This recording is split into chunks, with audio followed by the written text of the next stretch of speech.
ನಮಸ್ಕಾರ, ಸರ್ವಹಿತ ಚಾನಲ್ಗೆ ಸ್ವಾಗತ. ನಾನು ಧರಣೇಶ್ ಬುಕನ್ಕೆರೆ. ಈಗ ರಾಜ್ಯದಲ್ಲಿ ಸಾಮಾಜಿಕ ಶೈಕ್ಷಣಿಕ ಸಮೀಕ್ಷೆ ಅರ್ಥಾತ್ ಜಾತಿ ಸಮೀಕ್ಷೆ ಶುರುವಾಗ್ತಾ ಇದೆ. ಇದ್ರ ಹಿನ್ನೆಲೆಯಲ್ಲಿ ಈ ಜಾತಿ ಸಮೀಕ್ಷೆ, ಅದನ್ನು ಎಲ್ಲರೂ ಜಾತಿ ಗಣತಿ ಅಂತ ಹೇಳ್ತಾರಲ್ಲ, ಆ ಥರದ ಸಮೀಕ್ಷೆ ಯಾಕೆ ಅಗತ್ಯ, ಅದರ ಮಹತ್ವ ಏನು, ನಾವು ಏನು ತಿಳ್ಕೊಳ್ಬೇಕು, ಮತ್ತು ಕೆಲವೊಂದು ಗೊಂದಲಗಳು ಕೂಡ ಇದ್ದಾವೆ ಇದಕ್ಕೆ ಸಂಬಂಧಪಟ್ಟಂತೆ. ಆ ಗೊಂದಲಗಳೇನು, ಪರಿಹಾರಗಳೇನು, ಇವೆಲ್ಲದರ ಬಗ್ಗೆ ಮಾತಾಡಲಿಕ್ಕೆ ನಮ್ಮ ಜೊತೆಗೆ ಸೋಷಿಯಲ್ ಆಕ್ಟಿವಿಸ್ಟ್, ಸಮಾಜ ವಿಜ್ಞಾನಿ ಮತ್ತು ಅಜಿಂ ಪ್ರೇಮ್ಜಿ ಯೂನಿವರ್ಸಿಟಿಯ ಪ್ರೊಫೆಸರ್ ಎ ನಾರಾಯಣ್ ಅವರಿದ್ದಾರೆ. ನಾನು ಅವ್ರ ಜೊತೆ ಮಾತಾಡ್ತೀನಿ. ನೀವು ಕೂಡ ಈ ಸರ್ವಹಿತ ಚಾನಲ್ ಜೊತೆ ಕೈ ಜೋಡಿಸಿ, ಜೊತೆಗೆ ಈ ಕಾಸ್ ಜೊತೆಗೆ ಕೈ ಜೋಡಿಸಿ ಅಂತ ಕೇಳ್ಕೊಳ್ತೀನಿ. ಅಂದರೆ ಈ ಇಡೀ ಸಮೀಕ್ಷೆ ಹೇಗೆ ನಡಿಬೇಕು, ಹೇಗಿರಬೇಕು, ಸಮುದಾಯಗಳ ಪಾತ್ರ ಏನಿರಬೇಕು, ಸಾರ್ವಜನಿಕರ ಪಾತ್ರ ಏನಿರಬೇಕು, ಎಲ್ಲದರ ಬಗ್ಗೆ ಚರ್ಚೆ ಮಾಡಲಿಕ್ಕೆ ಇರುವಂಥ ಈ ವೇದಿಕೆ ಇದು ಸರ್ವಹಿತ ಚಾನಲ್. ಅದರಲ್ಲಿ ನೀವು ಪಾಲ್ಗೊಳ್ಳಿ, ನಿಮ್ಮ ಅಭಿಪ್ರಾಯಗಳನ್ನು ತಿಳಿಸಿ, ನಾವು ಅಕಾರ್ಡಿಂಗ್ಲಿ ನಾವು ಚೇಂಜ್ ಮಾಡ್ಕೊಳ್ತೀವಿ. ಸೊ ನಿಮ್ಮ ಪಾಲ್ಗೊಳ್ಳುವಿಕೆಯನ್ನು ನಿರೀಕ್ಷೆ ಮಾಡ್ತಾ ನಾನು ಎ ನಾರಾಯಣ್ ಅವ್ರ ಜೊತೆಗಿನ ಮಾತುಕತೆಯನ್ನು ಶುರು ಮಾಡ್ತೀನಿ. ಸರ್, ಕಾರ್ಯಕ್ರಮಕ್ಕೆ ಸ್ವಾಗತ. ನಮಸ್ಕಾರ ಧರಣೇಶ್. ಸರ್, ಈಗ ಹೊಸದಾಗಿ ಸಾಮಾಜಿಕ ಮತ್ತು ಶೈಕ್ಷಣಿಕ ಸಮೀಕ್ಷೆ ಶುರು ಆಗ್ತಾ ಇದೆ. ಎಲ್ರಿಗೂ ಅದ್ರ ಬಗ್ಗೆ ಒಂದು ಸ್ಪಷ್ಟವಾದಂಥ ಕಲ್ಪನೆ ಇದ್ದಂತೆ ಕಾಣಿಸ್ತಾ ಇಲ್ಲ. ಈ ಥರದ ಒಂದು ಸಾಮಾಜಿಕ ಮತ್ತು ಶೈಕ್ಷಣಿಕ ಸಮೀಕ್ಷೆ ಅರ್ಥಾತ್ ಜಾತಿ ಸಮೀಕ್ಷೆ ಯಾಕೆ ಬೇಕು? ಭಾಳ ಮುಖ್ಯವಾದಂಥ ಪ್ರಶ್ನೆ ಇದು. ಯಾಕಂತಂದರೆ ನೀವೀಗಾಗಲೇ ಹೇಳಿದ ಹಾಗೆ ಭಾಳಷ್ಟು ಮಂದಿಗೆ ಈ ಪ್ರಶ್ನೆ ಇದೆ. ಹೇಗೂ 2026ರಲ್ಲೋ 2027ರಲ್ಲೋ ಕೇಂದ್ರ ಸರ್ಕಾರ ಒಂದು ಜನಗಣತಿಯನ್ನೇ ಮಾಡ್ತಿರೋ ಹೊತ್ತಿಗೆ, ಮತ್ತು ಆ ಜನಗಣತಿನಲ್ಲಿ ಜಾತಿವಾರು ಅಂಕಿಅಂಶಗಳನ್ನು ಸಂಗ್ರಹಿಸುತ್ತೇವೆ ನಾವು ಅಂತ ಕೇಂದ್ರ ಸರ್ಕಾರ ಹೇಳಿರುವ ಹಿನ್ನೆಲೆಯಲ್ಲಿ ಕರ್ನಾಟಕದಲ್ಲಿ ಇಂಥ ಒಂದು ಸಮೀಕ್ಷೆ ಅಗತ್ಯ ಇದೆಯಾ ಅಂತ. ಯಾಕಂದರೆ ನೀವು ಹೇಳಿದಾಗೆ ಸಮೀಕ್ಷೆ ಅಂತ ಹೇಳಿದ್ರು ಕೂಡ ಅದನ್ನೆಲ್ಲರೂ ಕೂಡ ಜಾತಿ ಗಣತಿ ಅಂತಲೇ ಹೇಳ್ತಾರೆ. ಜಾತಿ ಗಣತಿ ಅಥವಾ ಸಮೀಕ್ಷೆ ಅನ್ನೋದಕ್ಕಿಂತ ಇದಕ್ಕೆ ಸರಿಯಾದ ಪದ ನನ್ನ ಪ್ರಕಾರ ಜಾತಿವಾರು ಸಾಮಾಜಿಕ ಮತ್ತು ಶೈಕ್ಷಣಿಕ ಸಮೀಕ್ಷೆ ಅಂತ ಹೇಳಿದ್ರೆ ಸರಿಯಾಗುತ್ತೋ ಏನೋ. ಯಾಕಂದರೆ ಇಲ್ಲಿ ಜಾತಿನೂ ಮುಖ್ಯ, ಮತ್ತು ಆಯಾ ಜಾತಿಗಳು ಯಾವ ರೀತಿಯ ಶೈಕ್ಷಣಿಕ ಮತ್ತು ಸಾಮಾಜಿಕ ಹಿನ್ನೆಲೆಯನ್ನು ಹೊಂದಿದ್ದಾವೆ ಮತ್ತು ಆರ್ಥಿಕ ಪ್ರಗತಿಯನ್ನು ಹೊಂದಿದ್ದಾವೆ, ಎಲ್ಲ ಅಂಶಗಳನ್ನು ಈ ಸಮೀಕ್ಷೆ ಏನಿದೆ, ಈ ಸಮೀಕ್ಷೆಯಲ್ಲಿ ಜಾತಿವಾರು ಲೆಕ್ಕ ಹಾಕಲಾಗುತ್ತೆ. ಜಾತಿವಾರು ಲೆಕ್ಕ ಹಾಕುವುದು ಯಾಕೆ ಅಗತ್ಯ ಅಂತಂದರೆ, ಭಾರತದಲ್ಲಿ ಮತ್ತು ಕರ್ನಾಟಕದಲ್ಲಿ, ದೇಶದ ಯಾವುದೇ ಪ್ರದೇಶದಲ್ಲಿ ನಮ್ಮ ಅಭಿವೃದ್ಧಿ ಅನ್ನೋದೇನಿದೆ ಅದಕ್ಕೊಂದು ಜಾತಿಯ ಮುಖ ಇದೆ. ಭಾರತದಲ್ಲಿ ನೀವು ಜಾತಿಯ ಹೆಸರು ಹೇಳಿದ ತಕ್ಷಣ ನಿಮಗೆ ಗೊತ್ತಾಗುತ್ತೆ ಇವರು ಅಭಿವೃದ್ಧಿಯಲ್ಲಿ ಯಾವ ಹಂತದಲ್ಲಿದ್ದಾರೆ ಅಂತ. ಅದು ನಮ್ಮದೊಂದು ಊಹೆ ಅಷ್ಟೇ. ಯಾವುದು ಸತ್ಯ ಅಂತಂದರೆ, ಜಾತಿ ಈ ದೇಶದಲ್ಲಿ ನೀವು ಆರ್ಥಿಕವಾಗಿ ಶೈಕ್ಷಣಿಕವಾಗಿ ಎಷ್ಟು ಮುಂದುವರೆದಿದ್ದೀರಾ ಅಥವಾ ಎಷ್ಟು ಹಿಂದುಳಿದಿದ್ದೀರಾ ಅನ್ನೋದನ್ನು ನಿರ್ಧರಿಸುತ್ತೆ ಅನ್ನೋದು ಸತ್ಯ. ಆದರೆ ಯಾವ ಜಾತಿ ಯಾವ ಹಂತದಲ್ಲಿದೆ, ಎಷ್ಟು ಪಡ್ಕೊಂಡಿದೆ, ಎಷ್ಟು ಪಡ್ಕೊಂಡಿಲ್ಲ ಅನ್ನುವಂಥ ವಿಚಾರ ಇದೆಯಲ್ಲ, ಇದು ಇನ್ನೂ ಕೂಡ ಇದಕ್ಕೆ ಒಂದು ಶಾಸ್ತ್ರೀಯವಾದಂತಹ ಅಂಕಿಅಂಶಗಳ ಆಧಾರ ಇರುವಂತಹ ಬಹಳ ವಸ್ತುನಿಷ್ಠವಾದಂಥ ಒಂದು ನಮಗೆ ಯಾವುದೇ ಆಧಾರ ಇಲ್ಲ. ಈ ಆಧಾರ ಹೇಗೆ ಸಿಗುತ್ತೆ ಅಂತಂದರೆ ಅದಕ್ಕೆ ಈ ಸಮೀಕ್ಷೆನೇ ಉತ್ತರ. ಸಮೀಕ್ಷೆ ಮಾಡಿ ಯಾವ ಜಾತಿಯವರು ಆರ್ಥಿಕವಾಗಿ ಏನು ಸಾಧನೆ ಮಾಡಿದ್ದಾರೆ, ಎಷ್ಟು ಪಡ್ಕೊಂಡಿದ್ದಾರೆ, ಎಷ್ಟು ಪಡ್ಕೊಳ್ಳಿಕ್ಕೆ ಸಾಧ್ಯ ಆಗಿದೆ, ದೇಶ ಮುಂದುವರೆದಿದೆ, ಹೇಳ್ತಾರಲ್ಲ ಈಗ 3ನೇನೋ 4ನೇನೋ ಸ್ಥಾನದಲ್ಲಿದೆ ಅಂತ. ಆದರೆ ಆ 4ನೇ ಸ್ಥಾನದಲ್ಲಿರುವಾಗಲೂ ಕೂಡ ಎಷ್ಟೋ ಮಂದಿ ಇನ್ನೂ ಕೂಡ ಬಡತನದಲ್ಲಿದ್ದಾರೆ, ತುಂಬ ತೀರಾ ಬಡತನದಲ್ಲಿದ್ದಾರೆ. ಯಾಕಂದರೆ ಬಡತನದ ಇಂಡೆಕ್ಸ್ ನೋಡೋತ್ತಿಗೆ ಭಾರತ ಬಹಳ ಹಿಂದೆ ಇದೆ. ಹಾಗಾದರೆ ಬಡವರು ಯಾರು? ಆ ಬಡವರು ಯಾರು ಅಂತ ನೋಡೋತ್ತಿಗೆ ಅದಕ್ಕೊಂದು ಜಾತಿಯ ಮುಖ ಇದೆ. ಕೆಲವು ಜಾತಿಯವರು, ಕೆಲವು ಜಾತಿಗೆ ಸೇರಿದವರು ಹಿಂದುಳಿದಿದ್ದಾರೆ, ಕೆಲವು ಜಾತಿಗೆ ಸೇರಿದವರು ಮುಂದುವರೆದಿದ್ದಾರೆ. ಹಿಂದುಳಿದವರು ಹಿಂದುಳಿದೇ ಇದ್ದಾರೆ, ಮುಂದುವರೆದವರು ಮುಂದುವರಿತಾನೆ ಹೋಗ್ತಾರೆ. ಇದೆಲ್ಲವೂ ಕೂಡ ಈ ದೇಶದ ಅಭಿವೃದ್ಧಿಯ ಸಂಕಥನದ ಅಪಭ್ರಂಶಗಳು. ಅದರಲ್ಲಿ ಮುಖ್ಯವಾಗಿ ಈಗ ಸ್ವಾತಂತ್ರ್ಯ ಬಂದಾದ ನಂತರನೂ ಕೂಡ ನಮ್ಮ SC/ST ಅಥವಾ ಪರಿಶಿಷ್ಟ ಜಾತಿ ಮತ್ತು ಪರಿಶಿಷ್ಟ ಪಂಗಡದವರ ಅವರ ಸ್ಥಿತಿಗತಿಯನ್ನು ಪ್ರತಿ ಜನಗಣತಿಯಲ್ಲಿ ಲೆಕ್ಕ ಹಾಕಿಬಿಟ್ಟು, ಮತ್ತು ಅವರಿಗೆ ಸಾಂವಿಧಾನಿಕವಾಗಿಯೇ ಏನೇನು ಸೌಲಭ್ಯಗಳನ್ನು ಕೊಡಬೇಕು, ಮೀಸಲಾತಿಯನ್ನು ಕೊಡಬೇಕು ಅಥವಾ ಇತರ ಸೌಲಭ್ಯಗಳನ್ನು ಏನು ಕೊಡಬೇಕು, ಅದು special component programs, tribal sub plan, ಈ ರೀತಿ ಬಹಳ ವ್ಯವಸ್ಥಿತವಾದಂಥ ಒಂದು ಕಾರ್ಯಕ್ರಮ ನಮ್ಮ ದೇಶದಲ್ಲಿ ಇದೆ. ಆದರೆ ಅದೇನೇ ಈ ಹಿಂದುಳಿದ ವರ್ಗಗಳು ಅಂತ ಯಾರನ್ನು ನಾವು ಕರಿತೇವೆ, ಆ ವರ್ಗಗಳು ಅಂತ ಕರೆಯುವಂತಹ ಸಮೂಹದಲ್ಲಿರತಕ್ಕಂಥ ಒಂದಷ್ಟು ಜಾತಿಗಳಿದ್ದಾವಲ್ಲ, ಈ ಜಾತಿಗಳು ಕೂಡ ಅಥವಾ ಈ ವರ್ಗದಲ್ಲಿ ಬರತಕ್ಕಂಥ ಹಲವಾರು ಜಾತಿಗಳು ಪರಿಶಿಷ್ಟ ಜಾತಿ ಮತ್ತು ಪರಿಶಿಷ್ಟ ಪಂಗಡದವರು ಎಷ್ಟು ಹಿಂದುಳಿದಿದ್ದಾರೋ ಅಷ್ಟೇ ಹಿಂದುಳಿದವರಿದ್ದಾರೆ. ಆದರೆ ಅವರಿಗೆ ಅದೇ ರೀತಿಯಲ್ಲಿ, ಅಂದರೆ ಪರಿಶಿಷ್ಟ ಜಾತಿಯವರಿಗೆ ಮತ್ತು ಪರಿಶಿಷ್ಟ ವರ್ಗದವರಿಗೆ ನೀಡತಕ್ಕಂಥ ಸೌಲಭ್ಯಗಳ ಒಂದು ವ್ಯವಸ್ಥೆ ಏನಿದೆ ಅದು ಇಲ್ಲ. ಓಕೆ, ಅದನ್ನು ಕೊಡಬೇಕು ಅನ್ನುವಂಥ ಒಂದು ಕೂಗು ಅಥವಾ ಒಂದು ಅಪೇಕ್ಷೆ ಅದು ಸ್ವಾತಂತ್ರ್ಯ ಬಂದ ನಂತರನೂ ಇದೆ. ಆದರೆ ಇಲ್ಲಿಯ ತನಕ ಅದಕ್ಕೊಂದು ಸಮರ್ಪಕವಾದಂಥ ವ್ಯವಸ್ಥೆ ಆಗಿಲ್ಲ. ಅದನ್ನು ಮಾಡಬೇಕು ಅಂತಂದರೆ ನಿಮಗೆ ಈ ಮಾಹಿತಿ ತುಂಬ ಅಗತ್ಯ. ಓಕೆ, ಇದನ್ನು ಯಾಕೆ ಬೇಕು ಅನ್ನುವಂಥ ಪ್ರಶ್ನೆ ಬಂದಾಗ ಇದನ್ನು ಯಾವುದೋ ಒಂದು ಸರ್ಕಾರ ಅಥವಾ ಯಾವುದೋ ಒಬ್ಬ ಮುಖ್ಯಮಂತ್ರಿ ಅಥವಾ ಒಂದು ರಾಜಕೀಯ ಪಕ್ಷ ನಿರ್ಧರಿಸಿದ್ದಲ್ಲ. ಇದು ಅಗತ್ಯ ಅನ್ನೋದನ್ನು ಸುಪ್ರೀಂ ಕೋರ್ಟ್ ನಿರ್ಧರಿಸಿತು. ಸುಪ್ರೀಂ ಕೋರ್ಟು ಇಂದಿರಾ ಸಾವನಿ ಪ್ರಕರಣದಲ್ಲಿ ನವೆಂಬರ್ 1992 ಮಂಡಲ್ ಕಮಿಷನ್ ತೀರ್ಪು ಅಥವಾ ಇಂದಿರಾ ಸಾವನಿ ತೀರ್ಪು ಅಂತ ನಾವೇನು ಹೇಳ್ತೇವೆ, ಈ ತೀರ್ಪು ಸುಪ್ರೀಂ ಕೋರ್ಟ್ ಹೇಳಿತ್ತು ಇದನ್ನು ಈ ಸಮೀಕ್ಷೆ ಕಾಲಕ್ಕೆ ಆಗಬೇಕು ಅಂತ. ಸುಪ್ರೀಂ ಕೋರ್ಟ್ ಏನು ಹೇಳುತ್ತೆ ಅಂತಂದರೆ, ನೋಡಿ 1992ರಲ್ಲಿ ಆ ತೀರ್ಪು ಬರುವ ತನಕ ಈ ದೇಶದಲ್ಲಿ ಶಾಶ್ವತ ಹಿಂದುಳಿದ ವರ್ಗಗಳ ಆಯೋಗ ಅಂತ ಇರಲಿಲ್ಲ. ಓಕೆ, ಕಾಲಕ್ಕೆ ಕೇಂದ್ರ ಸರ್ಕಾರ ಹಿಂದುಳಿದ ವರ್ಗಗಳ ಆಯೋಗವನ್ನು ರಚಿಸ್ತಿತ್ತು. ರಾಜ್ಯಗಳು ಕೂಡ ಕಾಲಕ್ಕೆ ಬೇಕಾದರೆ ಹಿಂದುಳಿದ ವರ್ಗಗಳ ಆಯೋಗಗಳನ್ನು ರಚಿಸ್ತಿತ್ತು. ಓಕೆ, ಆದರೆ ಸುಪ್ರೀಂ ಕೋರ್ಟ್ ಏನು ಹೇಳ್ತು ಅಂತಂದರೆ, ಇದು ಯಾವುದೋ ಸರ್ಕಾರ ಬೇಕು ಬೇಡ ಅಂತಾಗ ಮಾಡ್ತಕ್ಕಂಥ ಒಂದು ವ್ಯವಸ್ಥೆ ಅಲ್ಲ, ಇದಕ್ಕೊಂದು ಶಾಶ್ವತವಾದಂಥ ಒಂದು ಆಯೋಗ ಇರಬೇಕು. ಆದ ಕಾರಣ ಕೇಂದ್ರ ಮಟ್ಟ ಇಡೀ ದೇಶಕ್ಕೆ ಅನ್ವಯವಾಗುವ ಹಾಗೆ ಕೇಂದ್ರ ಮಟ್ಟದಲ್ಲಿ ಮತ್ತೊಂದು ಪ್ರತಿ ರಾಜ್ಯಕ್ಕೂ ಒಂದೊಂದು ರಾಜ್ಯಕ್ಕೆ ಒಂದೊಂದು ಶಾಶ್ವತ ಹಿಂದುಳಿದ ವರ್ಗಗಳ ಆಯೋಗ ಇರಬೇಕು ಅಂತ. ಈ ಆಯೋಗ ಯಾಕೆ ಈ ಆಯೋಗ ಇರಬೇಕು ಅಂತ ಸುಪ್ರೀಂ ಕೋರ್ಟ್ ಹೇಳ್ತು ಅಂತಂದರೆ, ಇದೇ ಕೆಲಸಕ್ಕೆ. ಏನು ಅಂತಂದರೆ, ಕಾಲಕ್ಕೆ ಈ ಸಮೀಕ್ಷೆ ಆಗಬೇಕು ಅಂತ.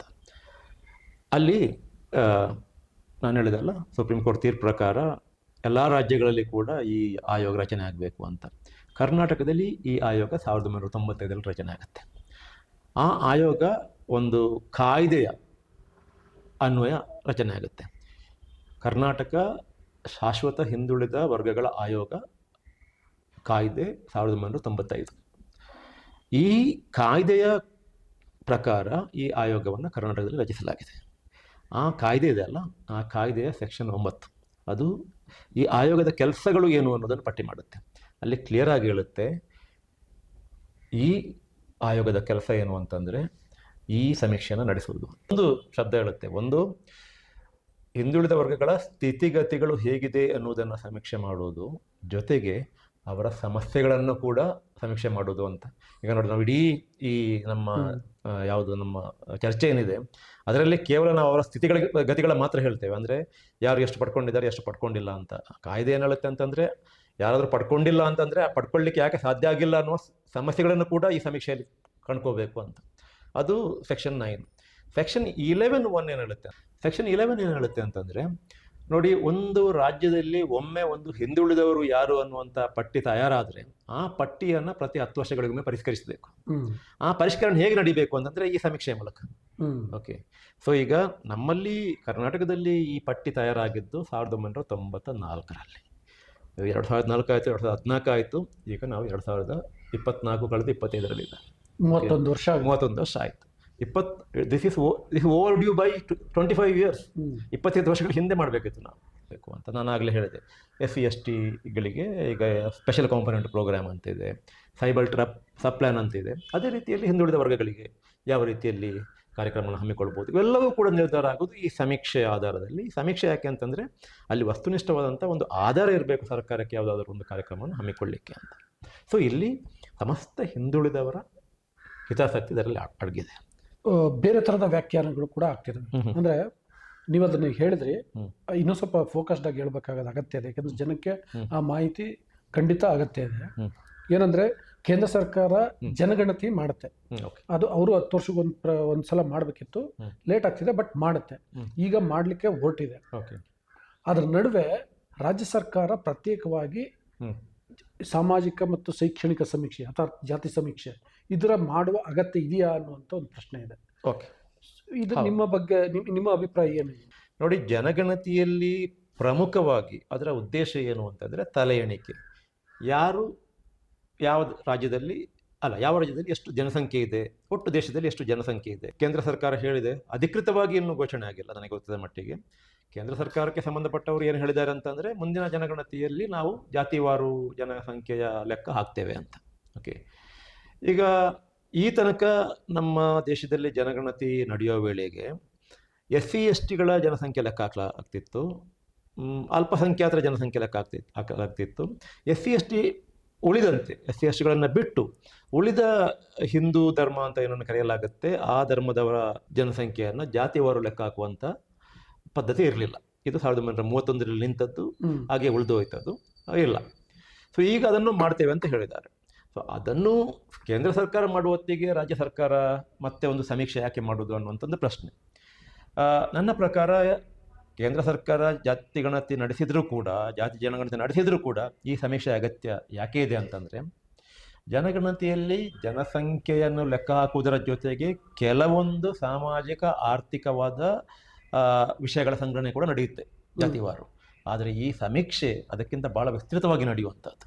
ಓಕೆ, ಸಮಗ್ರವಾಗಿ ಜಾತಿವಾರು ಹಿಂದುಳಿದಿರುವಿಕೆಯನ್ನು ಈ ಸಮೀಕ್ಷೆಯಲ್ಲಿ ಏನು ಕಂಡುಕೊಳ್ಳಲಾಗುತ್ತೆ, ಅದೇ ಪ್ರಮಾಣದಲ್ಲಿ ಜನಸಂಖ್ಯಾ ಲೆಕ್ಕವನ್ನು ಜನಗಣತಿಯಲ್ಲಿ ಸರಳವಾಗಿ ಕೇಂದ್ರ ಸರ್ಕಾರ ನಡೆಸುವಂತ ಜನಗಣತಿನಲ್ಲಿ ಯಾವ ಜಾತಿಯ ಜನಸಂಖ್ಯೆ ಎಷ್ಟಿದೆ ಅನ್ನುವಂಥದ್ದು ಹೇಳ್ತಾರೆ.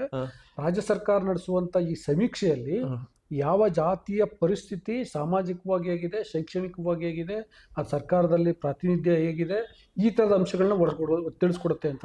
ಕರೆಕ್ಟ್, ನೀವು ಹೇಳೋದು ಕರೆಕ್ಟ್. ಆದರೂ ಕೂಡ ಈಗ ಜನಸಂಖ್ಯಾ ಲೆಕ್ಕಾಚಾರ ಮಾತ್ರ ಅಲ್ಲ ಜನಗಣತಿಯಲ್ಲಿ ಮಾಡೋದು. ಜನಗಣತಿಯಲ್ಲಿ ಪ್ರಮುಖವಾಗಿ ಆಗುವುದು ಜನಸಂಖ್ಯಾ ಲೆಕ್ಕಾಚಾರ. ಯಾವ ಜಾತಿಯವರು ಎಷ್ಟಿದ್ದಾರೆ ಅನ್ನುವಂಥ ಅಂಕಿಸಂಖ್ಯೆ ಸಿಗುತ್ತೆ.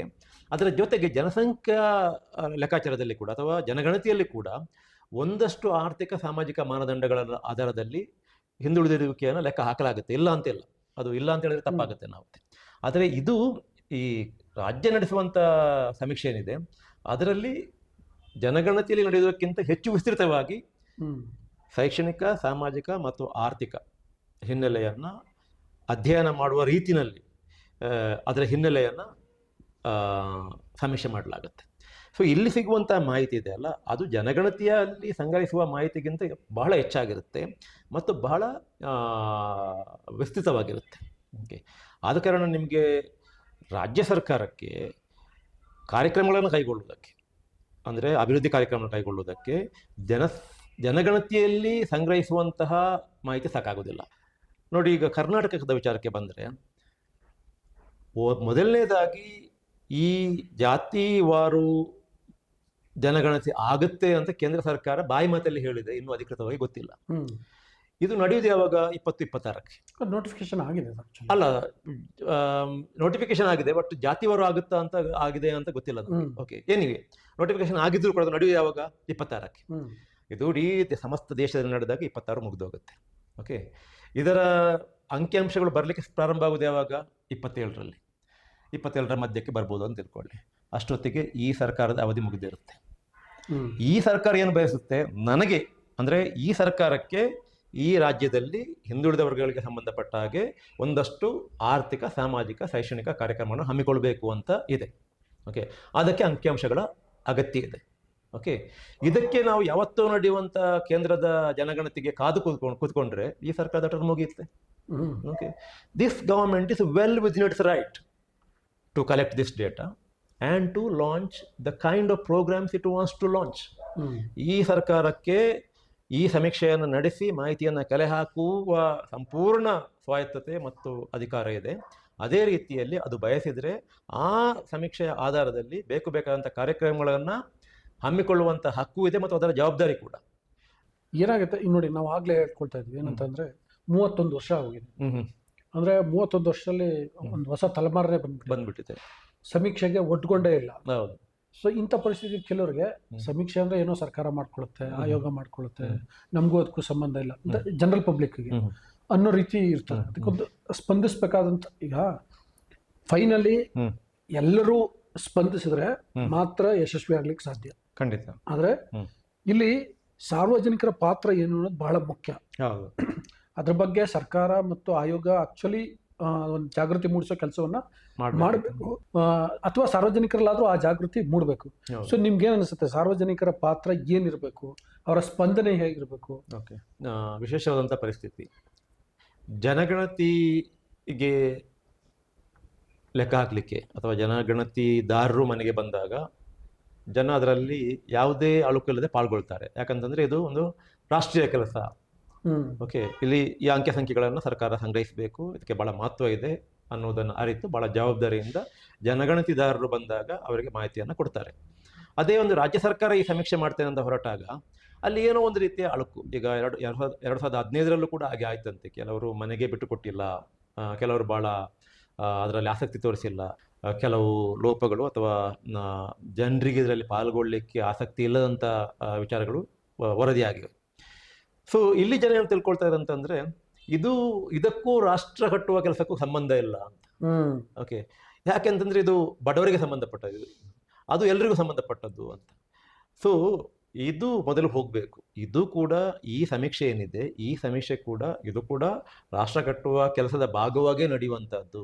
ಇದಕ್ಕೂ ಕೂಡ ಜನಗಣತಿಗೆ ಎಷ್ಟು ಮಹತ್ವ ಇದೆ ಅಷ್ಟೇ ಮಹತ್ವ ಇದೆ.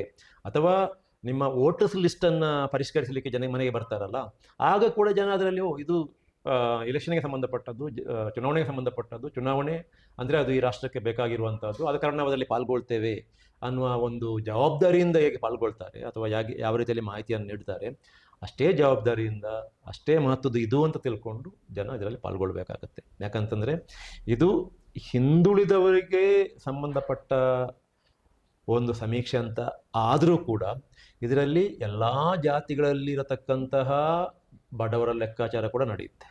ಯಾವ ಜಾತಿಯವರು ಎಲ್ಲಿದ್ದಾರೆ, ಯಾವ ಸ್ಥಿತಿಯಲ್ಲಿದ್ದಾರೆ ಅನ್ನುವಂಥ ವಿಚಾರವನ್ನು ಸರ್ಕಾರ ತಿಳ್ಕೊಂಡು ಎಲ್ಲರಿಗೂ ಕೂಡ ಅನ್ವಯ ಆಗುವಂಥ ಕೆಲವು ಕಾರ್ಯಕ್ರಮಗಳನ್ನು ಕೂಡ ಇದರ ಮೂಲಕ ಹಮ್ಮಿಕೊಳ್ಳಿಕ್ಕೆ ಸಾಧ್ಯ ಆಗುತ್ತೆ. ಆದ ಕಾರಣ ಇದು ಯಾವುದೋ ಕೆಲವು ಜಾತಿಯವರಿಗೆ ಸಂಬಂಧಪಟ್ಟದ್ದು, ಇದು ರಾಷ್ಟ್ರ ನಿರ್ಮಾಣದ ಕೆಲಸ ಅಲ್ಲ. ಇದು ಜಾತೀಯತೆಯನ್ನು ಪ್ರೋತ್ಸಾಹಿಸುವ ಒಂದು ಲೆಕ್ಕಾಚಾರದಲ್ಲಿ ನಡೆಯುವಂಥದ್ದು. ಇಂತಹ ತಪ್ಪು ಕಲ್ಪನೆಗಳನ್ನು ಇಟ್ಟುಕೊಳ್ಳದೆ ಇದರಲ್ಲಿ ಎಲ್ಲರೂ ಕೂಡ ಪಾಲ್ಗೊಳ್ಳುವಂಥ ಅಗತ್ಯ ಇದೆ ಅನ್ನುವಂಥದ್ದು ಒಂದನೆಯದ್ದು. ಅಗತ್ಯ ಅನ್ನೋದು ಒಂದು. ಎರಡನೇದು, ಜನ ಇದರಲ್ಲಿ ಯಾಕೆ ಪಾಲ್ಗೊಳ್ಬೇಕು ಅಂತಂದರೆ, ನೋಡಿ, ಈ ದೇಶದಲ್ಲಿ ಅಭಿವೃದ್ಧಿ ಆಗೋದು ಯಾವಾಗ ಅಂತಂದರೆ ಎಲ್ಲ ಜಾತಿಗಳು ಕೂಡ ಮುಂದುವರೆದಾಗ. ಕೆಲವು ಜಾತಿಗಳನ್ನು ಹಿಂದುಳಿಲಿಕ್ಕೆ ಬಿಟ್ಟು ಈ ದೇಶವನ್ನು ಒಂದು ಮುಂದುವರೆದ ರಾಷ್ಟ್ರವನ್ನಾಗಿ ಮಾಡ್ತೇವೆ ಅಥವಾ ಒಂದು ವಿಶ್ವಶಕ್ತಿಯನ್ನಾಗಿ ಮಾಡ್ತೇವೆ, ವಿಶ್ವಗುರು ಮಾಡ್ತೇವೆ ಅನ್ನುವಂಥದ್ದೆಲ್ಲ ಇದು ಸಾಧ್ಯ ಆಗುವಂಥದ್ದಲ್ಲ. ನೀವು ಈಗ ಹಿಂದುಳಿದವರು 50% ಓಕೆ, ಒಂದು 20-25% ನಮ್ಮ SC STಗಳಿದ್ದಾರೆ. SC STಗಳ ಮುಂದುವರಿಯುವಿಕೆಗೆ ಅಥವಾ ಅವರ ಶೈಕ್ಷಣಿಕ ಮತ್ತು ಸಾಮಾಜಿಕ ಆರ್ಥಿಕ ಮುಂದುವರಿಯುವಿಕೆಗೆ ಅಥವಾ ಅವರನ್ನು ಮುಂದೆ ತರಲಿಕ್ಕೆ ಬೇಕಾದಷ್ಟು ಕಾರ್ಯಕ್ರಮಗಳು ಇದ್ದಾವೆ.